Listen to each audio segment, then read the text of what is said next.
अखेर इराण विरोधामध्ये इस्रायल आणि अमेरिकेकडून युद्ध घोषणा झालेली आहे आणि या लढाईत आज आता आपण पाहतोय की इराणने ज्या पद्धतीने हल्ले केले त्यामध्ये जवळपास संपूर्ण मिडल ईस्ट, मध्य पूर्व आणि सर्व आखाती देश हे एक प्रकारे या युद्धात ओढले गेलेले आहेत. आपल्यासोबत चर्चा करण्यासाठी अनिकेत काळे आंतरराष्ट्रीय घडामोडींचे अभ्यासक आणि US स्टेट डिपार्टमेंटचे फेलो राहिलेले आपल्यासोबत आहेत. अनिकेतजी, अमेरिकेने अशा प्रकारे इराणवरती हल्ला करण्यामागचं मूळ कारण काय आहे आणि या सगळ्याला इस्रायल आणि अमेरिका दोघांनी मिळून इराण विरोधात हल्ला करणं आणि मग इराणने त्याला अशा प्रकारे प्रत्युत्तर देणं, तुम्ही कसं पाहताय? हा हल्ल्याची तयारी अमेरिका गेले काही दिवसापासून करत होती आणि काही दिवसापासून करत असताना त्यांनी इराणला त्यांच्या आण्विक चर्चेमध्ये सुद्धा अडकून ठेवलं होतं आणि या चर्चा कुठेतरी यशस्वी होत आहेत, कुठेतरी निष्फळ होत आहेत, असं एक पिक्चर क्रिएट करून आज शेवटी अमेरिकेने त्यांच्यावर होणारा बहुचर्चित हल्ल्याला सुरुवात करून युद्धाला तोंड फोडलेलं आहे. आणि जसंच अमेरिकेने इराणवरती हल्ला केला त्याच्या उत्तरात इराणनी GCC country Bahrain, Oman, Qatar, Kuwait, Saudi, Dubai या सगळ्या देशांवरती हल्ला करून इराणने त्याला जोरदार प्रत्युत्तर या ठिकाणी दिलेलं आहे. पण या सगळ्यामध्ये म्हणजे कारण काय आहे या सगळ्या युद्धाचं? म्हणजे जे अमेरिका किंवा इस्रायल सांगतंय की अण्वस्त्र कार्यक्रम, पण अण्वस्त्र कार्यक्रम इराण राबवतंय हा तर आरोप, किंवा या आरोपाच्या अनुषंगाने अनेकदा तो अण्वस्त्र कार्यक्रम आम्ही उद्ध्वस्त केला असे दावेही यापूर्वी इस्रायलने करून झालेत. मग आता नेमकं हा न्यूक्लिअर प्रोग्राम असा काय कारणीभूत ठरला, किंवा असं काय झालं होतं की ज्यामुळे अमेरिका आणि इस्रायलनी थेट हल्ला करावा इराणवर? सोमेशजी, मागच्या वेळेस जेव्हा आपण व्हेनेझुएलाबद्दल बोलत होतो तेव्हा मी एक गोष्ट मागच्याच ABP माझाच्या याच्यातच सांगितली होती की अमेरिका एक ठराविक कार्यक्रमाला उद्देशून कार्य करते. ट्रम्प असं वागताय त्याच्या मागे काही ट्रम्प यांची एकट्याचा निर्णय नाही आहे. अमेरिकेचे जे निर्णय होतात, अमेरिकेने इराण विरुद्ध घेतलेल्या युद्धाचा निर्णय असेल, व्हेनेझुएलाच्या राष्ट्राध्यक्षांना अटक करण्याचा निर्णय असेल, हा अमेरिकेच्या एक दूरगामी धोरणांचा एक परिपाक असतो. आता इराणचा जो अनिवर्सरी कार्यक्रम होता हा काही 1 वर्षापूर्वी सुरू झाला का, 2 वर्षापूर्वी सुरू झाला का? नाही, हा कार्यक्रम यांचा फार वर्षापासून याची तयारी सुरू आहे. कुठे ना कुठे ते आण्विक शस्त्र मिळवण्याच्या जवळपास इराण हे पोहोचलेलं होतं आणि इराणला जर आण्विक शस्त्र मिळाले तर संपूर्ण मिडल ईस्ट, म्हणजे ज्या देशांवरती आज इराणने हल्ला केला आहे त्या देशांची सुरक्षितता धोक्यात येईल. त्यामागचं नंबर 1चं कारण. आणि दुसरं कारण म्हणजे याला परिपूरक परिस्थिती अमेरिकेने निर्माण होऊ दिली. जो आत्ताचा खोमेनी राजवट आहे त्याच्या विरुद्ध एक जनक्षोभ तयार होऊ दिला, त्याच्याबद्दल एक लोकमत बनवलं आणि त्याच्या पूर्ण जनमत भावना जेव्हा खोमेनींच्या विरोधात गेली त्यावेळेस अमेरिकेने हा निर्णय घेतला की आता योग्य वेळी इराणवरती हल्ला करण्याची. जेव्हा लोकांचा पाठिंबा तिथल्या सरकारवरती नसेल, लोक त्या सरकारच्या बाजूने उभे राहणार नाही आणि मग इराणला नामोहरम करणं शक्य आहे. ही लढाई इराण हरलेलंच आहे, कारण इराणमधला 80-90% जनमानस हा तिथल्या सरकारच्या विरोधात आत्ता काम करतोय. त्यांना ही राजवट नकोय, हुकुमशाही, गुलामगिरी नकोय. त्यामुळेच अमेरिकेने पूर्ण एक वातावरण निर्मिती केली आणि आज मग त्यांनी इराणवरती हा हल्ला केलेला आहे. आण्विक कार्यक्रमाची त्याला नक्कीच जोड आहे, कारण इराणचा जर आण्विक कार्यक्रम स्ट्रॉंग झाला, तो जर बळकट झाला तर मात्र त्याचा धोका सौदी अरेबिया असेल, UAE असेल, कतार असेल, बहरीन असेल किंवा जॉर्डन असेल यासारख्या सुन्नी देशांना होऊ शकतो. म्हणूनच कुठेतरी अमेरिकेने आत्ता ही पाऊल आक्रमणाचं उचललेलं आहे. यामध्ये एक आणखीन प्रश्न असा आहे की अमेरिका तर दरवेळी अशी वेगवेगळी कारणं पुढे करतं. पूर्वी त्यांनी सद्दाम हुसेन यांच्या बाबतीत जे केलं तेव्हाही एक कारण दिलं गेलं होतं. आत्ता जे निकोलस मादुरोंना अटक झाली त्यावेळी अमेरिकेकडून एक असं जागतिक शांततेचं किंवा जगाला उपकृत करण्याचं एक कारण दिलंच जातं. पण अमेरिकेचा व्यक्तिगत स्वार्थ या सगळ्यामध्ये काय आहे करण्यामागे? अमेरिकेचा व्यक्तिगत स्वार्थ या सगळ्यांमध्ये एकच आहे की अमेरिकेची एक शस्त्रास्त्राची एक मोठी इकॉनॉमी या दृष्टीने काम करत असते. शस्त्रास्त्रांची लॉबी अमेरिकेत भयंकर स्ट्रॉंग आहे आणि शस्त्रास्त्र विक्रीवरून अमेरिकेचा भरपूर रेव्हेन्यू त्यामध्ये अमेरिकेला मिळतो. त्यामुळे आता या युद्धाची भीती दाखवून संपूर्ण मिडल ईस्टमध्ये अमेरिकेची शस्त्रास्त्र लॉबी पुन्हा एकदा कार्यरत होईल. अमेरिकेच्या शस्त्रास्त्र धोरणांना त्यामुळे पाठबळ मिळेल आणि व्हेनेझुएलाच्या निमित्ताने दक्षिण अमेरिकेतल्या तेल पुरवठ्यांवरती तर त्यांनी ताबा मिळवलेलाच आहे. त्याचप्रमाणे आता इराणवरती हल्ला करून इराक असेल, इराण असेल किंवा त्यांचे मित्रदेश, आखाती मित्रदेश असतील यांच्याशी पुन्हा एकदा जवळीक करून तेलाच्या बाजारावरती अमेरिका पुन्हा एकदा आपलं प्रभुत्व प्रस्थापित करण्याच्या दृष्टीने वाटचाल करेल असं येणाऱ्या काळात आपल्याला दिसतंय. या सगळ्यामध्ये आत्ता आपण दिल्लीतून बातचीत करतोय त्यामुळे निश्चितच आपल्या सगळ्यांच्या मनामध्ये केंद्रस्थानी जो भारत असतो त्या भारताची भूमिका काय राहील, भारतावर या सगळ्याचे परिणाम काय होतील? कारण पंतप्रधान नरेंद्र मोदी हे इस्रायलमध्ये होते आणि अगदी 26 तारखेला ते इस्रायलमधून परत येत आहेत आणि नंतर लगेच 2 दिवसात इस्रायल आणि अमेरिकेकडून ही युद्ध घोषणा होती ज्याची वाट वाट पाहतायत खरं तर गेल्या महिनाभर 2-2.5-3 महिन्यांपासून सगळ्या जगाला वाटतंय की कधीही इराणवरती हल्ला होईल अशी स्थिती असताना नेमके भारताचे पंतप्रधान तिथून आल्यानंतरच या हल्ल्याला सुरुवात होते आणि दुसऱ्या बाजूला अफगाणिस्तान देखील पाकिस्तानवरती हल्ला करतो. अफगाणिस्तान हा इराणचा शेजारी देश आहे, पाकिस्तान हा इराणचा शेजारी देश आहे आणि या बाजूला इराणवर हल्ला होतो अमेरिका आणि इस्रायलकडून. तर या सगळ्याचं काही ना काही कनेक्शन आहे भारतासोबत. नक्कीच यामध्ये नरेंद्र मोदी यांनी ज्यावेळेस इस्रायल दौरा 2 दिवसापूर्वी केलेला आहे त्यातून एक मोठा त्यांनी मेसेज हा जगाला दिलेला आहे की कुठल्याही परिस्थितीत भारत हा इस्रायल सोबत उभा आहे. त्यांच्या भेटीवरती भारतीय राजकारणात सुद्धा बऱ्याचशा टीका त्यांच्यावरती झाल्या, विरोधी पक्षांनी त्याच्यावरती टीकेची राळ उठवली, परंतु मोदी यांनी एक साफ संदेश की आम्ही इस्रायल सोबत उभे आहोत. आणि आता बघा, आता मोदींनी जे इस्रायलच्या सोबत उभे राहिले तर अमेरिकेच्या सोबत या युद्धात कोण उभे राहणार आहेत? तर सौदी अरेबिया सुद्धा उभा राहणार, कतार पण उभा राहणार, बहरीन, ओमान, हे सगळे GCC कंट्री आत्ता इस्रायल सोबत आहेत. त्यामुळे भारत एका मेजर ऑइल प्रोड्युसर देश जे आहेत त्यांच्या ब्लॉकच्या सपोर्टमध्ये उभा आहे असा मेसेज कुठे ना कुठे जाईल. आणि आत्ता बघायला गेलं तर इराण सोबत कोण उभा आहे? चायना, जो भारताचा एक पारंपरिक शत्रू राष्ट्र आहे. आणि रशियाचे एक पारंपरिक इराण सोबतची जी मैत्री आहे, का तर तो फक्त अमेरिकेचा विरोधक म्हणून ती मैत्री आहे. त्याच्या पलीकडे रशियाचं कुठलाही विशिष्ट त्याच्यामध्ये आर्थिक किंवा फार इंटेलिजन्स या संदर्भातली इन्व्हॉल्वमेंट ही इराणमध्ये नाही आहे. त्यामुळे भारताच्या दृष्टीने अत्यंत फायदेशीर ही व्हिजिट मोदींची म्हणता येईल, प्रधानमंत्री मोदींची, कारण त्यांनी ती व्हिजिट करून एक साफ संदेश दिला की आम्ही इस्रायलसोबत, अमेरिकेसोबत या दहशतवादाच्या, या हुकुमशाहीच्या लढाईविरुद्ध आम्ही उभे आहोत. पाकिस्तान आणि अफगाणिस्तानचा जर विषय घ्यायचा झाला तर अफगाणिस्तानमध्ये कुठेतरी तालिबान राजवटीला याची कल्पना असणार आहे की येणाऱ्या काळात जेव्हा इराणवरती हल्ला होईल तर इराण कधीतरी पाकिस्तानला मदत करू शकतो, तालिबानच्या विरुद्ध जाऊ शकतो, कारण तालिबान ही हार्डकोर सुन्नी राजवट आहे. त्यामुळे तोच गृहीत धरून तालिबाननी योग्य वेळ निवडून पाकिस्तानवरती आत्ता हल्ला केलेला आहे. त्यामुळे जेणेकरून पाकिस्तान आणि तालिबान आत्ता एकमेकांच्या युद्धात एंगेज आहेत. या अमेरिकेने इराणवरती केलेल्या हल्ल्यामुळे संपूर्ण आखाती देश या युद्धात ओढले गेलेले आहेत. त्यामुळे येणाऱ्या काळात अमेरिका ही नक्कीच सामरिकदृष्ट्या इराणला खूपच बलशाली आहे आणि इराण सरकारचाही सपोर्ट इराणच्या बाजूनी नाही आहे. इराणच्या सर्वसामान्य लोकांचं समर्थन पण इराणी सरकारच्या बाजूनी नाही आहे. त्यामुळे इराण ही लढाई हरल्यासारखंच आहे. त्यामुळे येणाऱ्या काळात जी नवीन आंतरराष्ट्रीय समीकरण निर्माण होतील त्या काळात भारताला निश्चितच याचा फायदा होईल.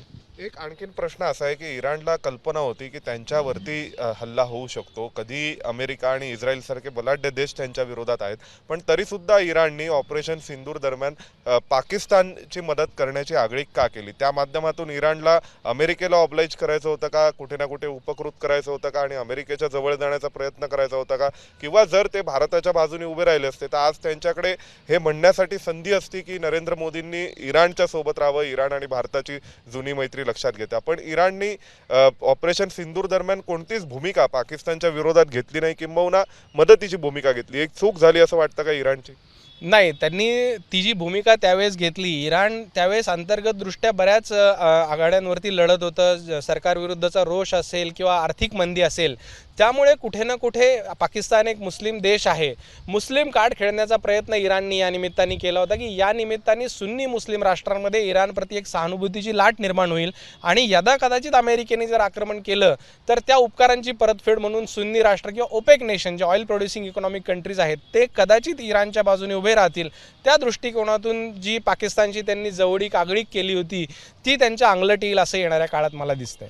आणखीन एक प्रश्न असा आहे की मग जे एक इस्लामिक राष्ट्रांचं एकत्रीकरण आपण पाहिलं होतं 70 किंवा 80च्या दशकामध्ये, जेव्हा पहिल्यांदा सर्व तेल निर्मिती करणारे देश हे एकत्र आले आणि त्यांनी ओपेक सारख्या संघटना बनवल्या आणि त्यानंतर आता इराण हाच कितीतरी इस्लामिक देशांवर हल्ला करताना दिसतोय.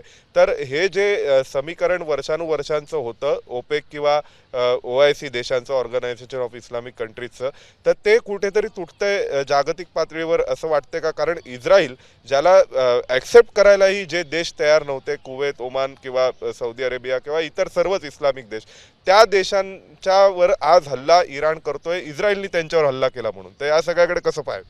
नाही, यामध्ये आत्ता ज्या इंटरनॅशनल ऑर्डर्स आहेत किंवा आंतरराष्ट्रीय संघटना आहेत त्यांचीच परिस्थिती थोडीशी जर्जर झालेली आहे. कारण कुठेतरी एक चर्चा आंतरराष्ट्रीय पातळीवर अशी सुरू आहे की वैश्विकीकरणाचा किंवा जागतिकीकरणाचा उलटा प्रवास सुरू झाला आहे का? लोक पुन्हा स्वदेशीकडे जात आहेत का? लोक पुन्हा आपल्या समृद्ध प्रत्येक देश स्वयंपूर्ण होण्याचा प्रयत्न करतो आहे का? आणि त्याच दृष्टीने कुठे हे सगळे देश सॉरी, त्याच दृष्टीने कुठेतरी हे सगळे देश जे आहेत ते स्वतःचा फायदा आत्ता बघतायत की ही आयरनी आता तुम्ही बघू शकता किती आहे की Israel, Saudi, UAE, America, Kuwait, Bahrain, Qatar हे एका बाजूला आणि एक मुस्लिम इराणियन राष्ट्र एका बाजूला. तर यातूनच भविष्याची नांदी आपल्याला दिसते. येणाऱ्या काळात प्रत्येक देश हा आपल्या स्वतःचा स्वार्थाचा विचार करेल आणि त्यानंतर तो संघटनेच्या प्रती जी त्याचं उत्तरदायित्व असेल त्याच्यासाठी बांधील राहील. म्हणजे इस्लाम या एका समान धर्माचा धागा घेऊन जे एक मोठ बांधण्याचा प्रयत्न झाला जागतिक पातळीवर, तो यशस्वी होणार नाही असं आहे का? आणि जनतेकडूनही त्याला तसा प्रतिसाद मिळणार नाही असं दिसतंय.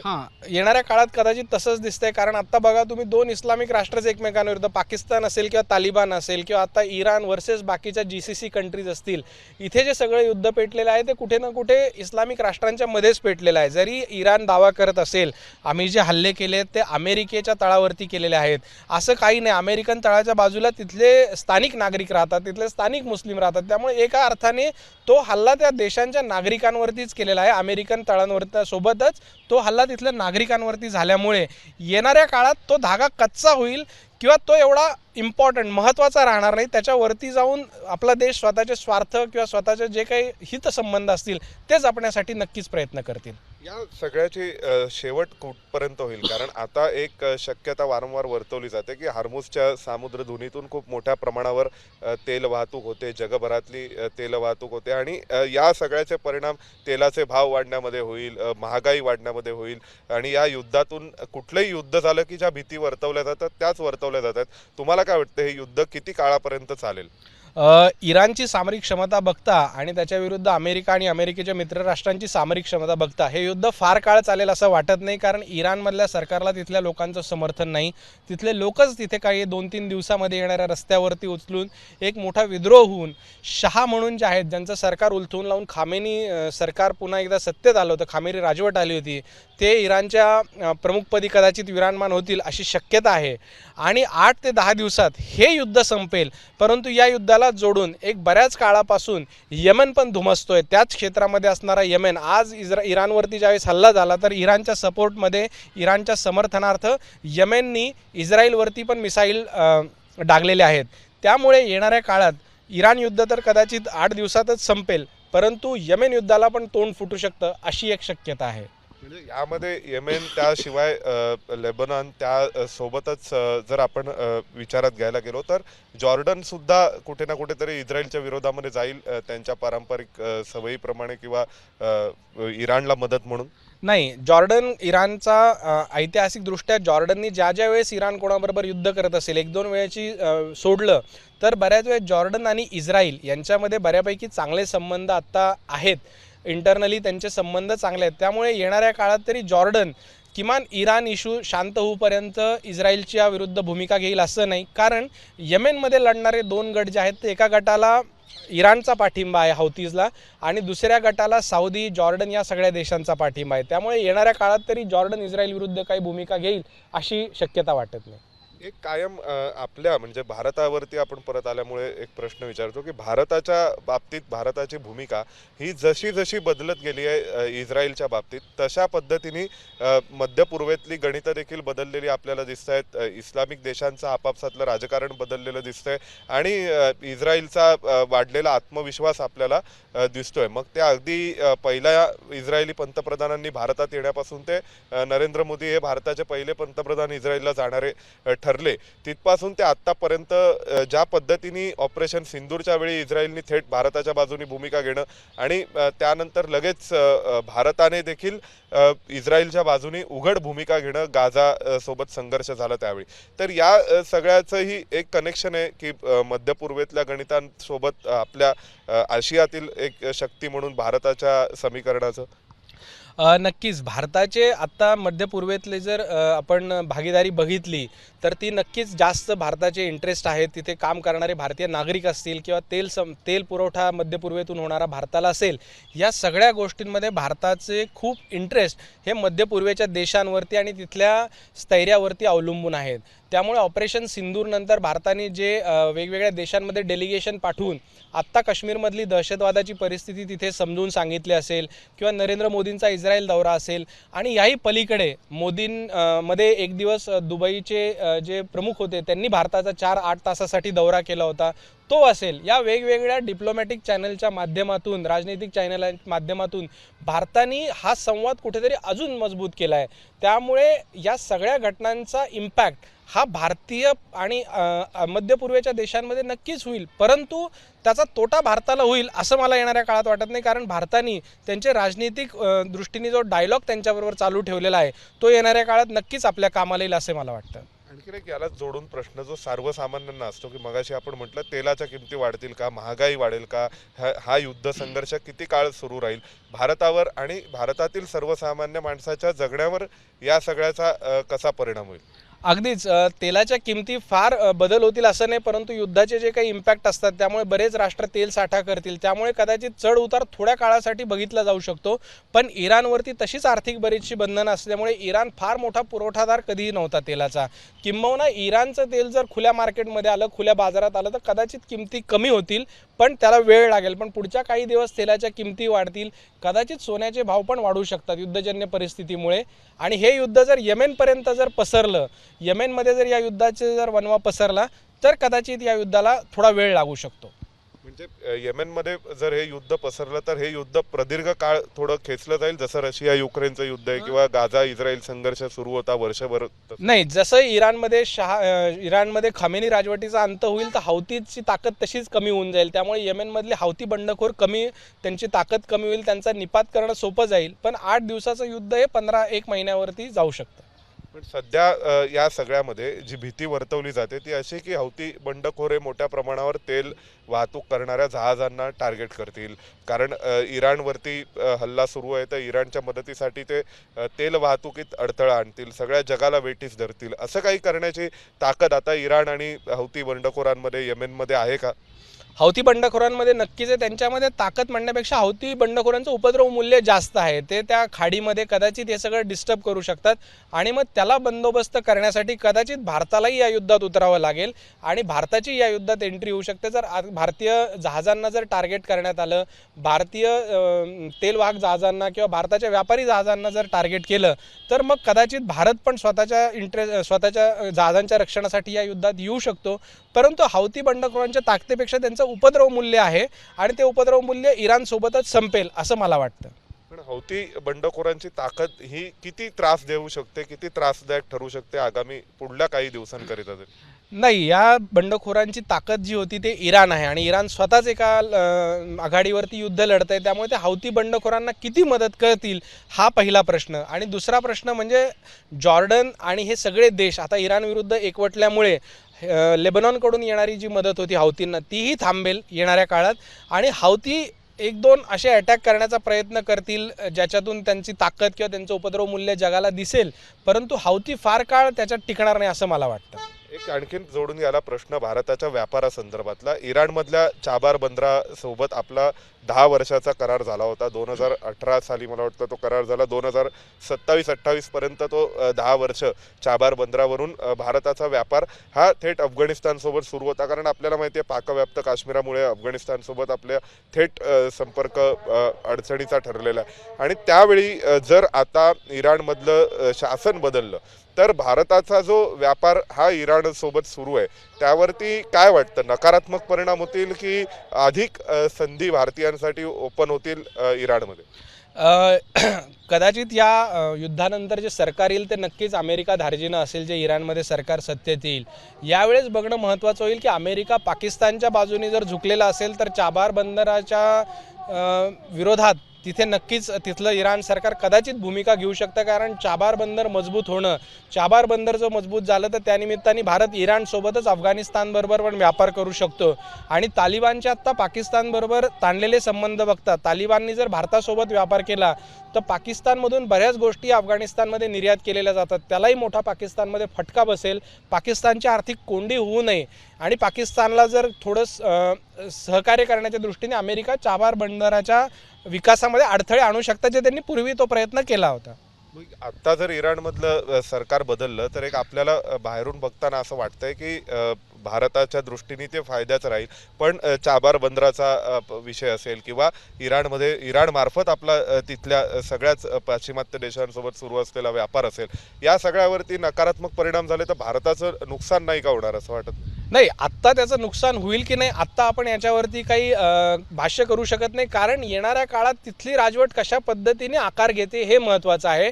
आणि अमेरिकेला कधीही पाकिस्तानपेक्षा भारत हा नक्कीच जवळच असेल, कारण भारताच्या कॅपेबिलिटीज, भारताच्या ज्या क्षमता आहेत व्यापाराच्या किंवा इन्फ्रास्ट्रक्चर डेव्हलपमेंटच्या किंवा बाजारपेठ म्हणून सुद्धा, तर भारताच्या विरोधात जाणं त्यांनाही परवडणार नाही. आणि इराणला सुद्धा आत्ता आशियातला सगळ्यात मोठा चीन आणि भारत याच्यामध्ये भारताशी मैत्री त्यांना केव्हाही जवळची असेल, कारण इराणला पुन्हा स्वतःला उभं करण्याचे एक आव्हान त्यांच्यासमोर या युद्धानंतर असेल. त्यामुळे भारतावरती फार नकारात्मक परिणाम होतील असं मला वाटत. कारण आणखीन एक आपण जर बांगलादेशचं उदाहरण घेतलं तर आपल्याला असं वाटलं की अमेरिका धार्जिणे सरकार हे सर्वसाधारणपणे भारत विरोधी असू शकतं की काय, परंतु आता आपण पाहिलं तर तारिक रहमान यांचा बांगलादेशमधला जो सूर आहे तो खूप बदललेला आहे आणि तो भारत समर्थनार्थ असा दिसतोय. दुसऱ्या बाजूला तालिबानच्या बाबतीतही आपल्याला तसाच अनुभव आहे. आणि आता इराणमध्ये सुद्धा जर रेझा पहलवी खरोखर आले आणि त्यांनीच पुन्हा रेझा वंशाची राजवटच जर प्रस्थापित केली तर त्याचे एक सकारात्मक परिणाम होतील असं खात्रीलायक पद्धतीने आपण सांगू शकतो का? नक्कीच होतील, कारण की इराण जर खामेनी शासन जर गेलं तर तिथे पुन्हा एकदा झोरास्ट्रियन इराणी लोक स्वतःला अग्निपूजक समजतात, कदाचित त्या दृष्टीने ते पुन्हा एकदा त्या झोरास्ट्रियन धर्मपद्धतीकडे जातील आणि रेझा पहलवी जे आहेत ते कदाचित त्याची पाठराखणही करतील. त्यामुळे सांस्कृतिकदृष्ट्या इराण हा भारताच्या जवळ पुन्हा एकदा येऊ शकतो. तो एक धागा भारत आणि इराणला जोडला जाऊ शकतो. दोन्ही देशांचं असणारं भौगोलिक स्थान हे अत्यंत महत्त्वाचं असेल. ज्यावेळेस इराणवरचे सगळे आर्थिक निर्बंध उठवले जातील त्यावेळेस भारतासाठी सुद्धा इराण ही फार मोठी बाजारपेठ असेल. भारतातून बऱ्याचशा गोष्टी इराणला आपण निर्यात करू शकतो. त्यामुळे येणाऱ्या काळात नक्कीच भारताचे जे इराणबरोबरचे संबंध असतील ते सकारात्मकच असतील असंही माझं मत आहे. खामेनी राजवट गेल्यानंतर निर्बंध उठवले जातील एवढं नक्कीच उठवले जातील, कारण राजवटीवरतीच निर्बंध होते. ती राजवट हुकुमशाही असल्यामुळे ते निर्बंध होते. राजवट गेली की निर्बंधही जाणार. धन्यवाद. आपल्या सोबत होते अनिकेत काळे, ज्यांनी या इराण, इस्रायल आणि अमेरिका यांचं सुरू असलेलं युद्ध, त्यामध्ये ओढला गेलेला मध्य पूर्वेतील सर्व देश आणि याचे भविष्यात एकंदरीत काय परिणाम होतील जगावर आणि भारतावर सुद्धा, याच्या सर्वच पैलूंना स्पर्श करण्याचा प्रयत्न केलेला आहे. व्हिडिओ जर्नलिस्ट राकेश मीनासह सोमेश कोलगे, एबीपी माझा, नवी दिल्ली. एबीपी माझा, उघडा डोळे बघा नीट.